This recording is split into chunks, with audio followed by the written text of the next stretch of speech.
So in this video we're going to go over how to find the slope of a polar equation. And we kind of already hinted at how to do this in the previous video when we looked at how to graph a polar equation in GeoGebra Classic 5. So the basic idea is if we have a polar equation r equals some function of theta, where we assume that this function of theta is differentiable over some theta interval of interest. Well, we know that we can parameterize this polar equation. So all we need to do to parameterize it is use these relationships that we've already looked at in this last sequence of videos. So these relationships from trigonometry.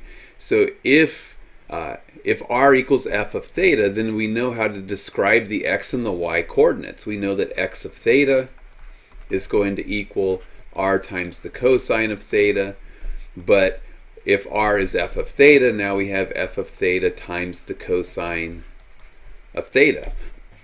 We also know how to parameterize this function in terms of the y coordinates. So y is going to equal r times the sine of theta, and r can be replaced with our f of theta because the radius is that function of theta, whatever it happens to be.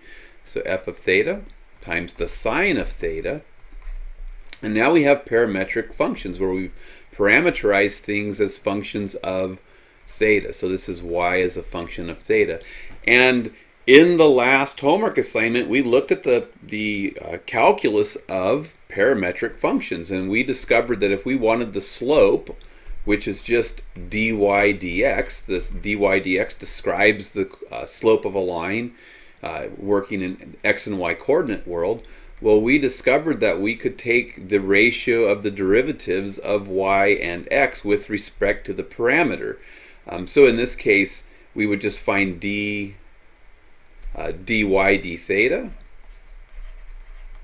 and in the denominator we would have dx d theta. So this is just from the calculus of parametric equations that we looked at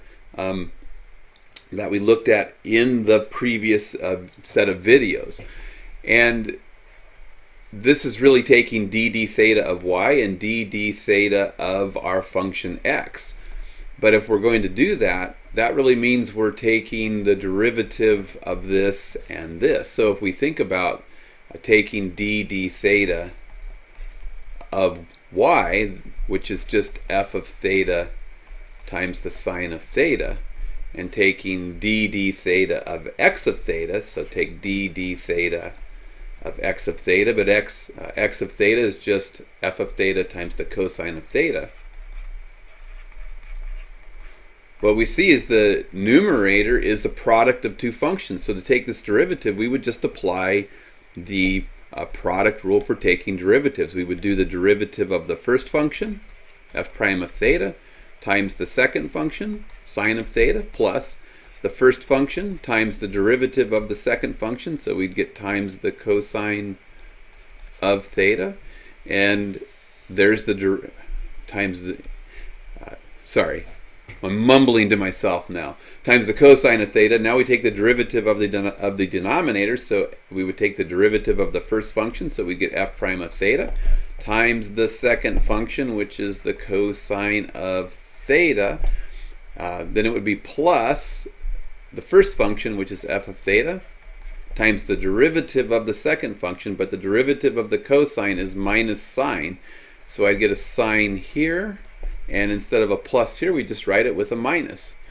And then we'd have all the usual restrictions. This is dy dx as long as the denominator isn't equal to 0, because then it would be undefined. This is what we don't want indeterminate forms like 0 over 0. Those would cause the sharp cusp that we've been looking at. But anyways, this is the derivative of a parameterized function. This is how you deal with it. It's not parameterized, sorry, a polar function. If you want the derivative of a polar function, parameterize it, because we know how to do that, and then use the calculus of parametric functions to find the derivative.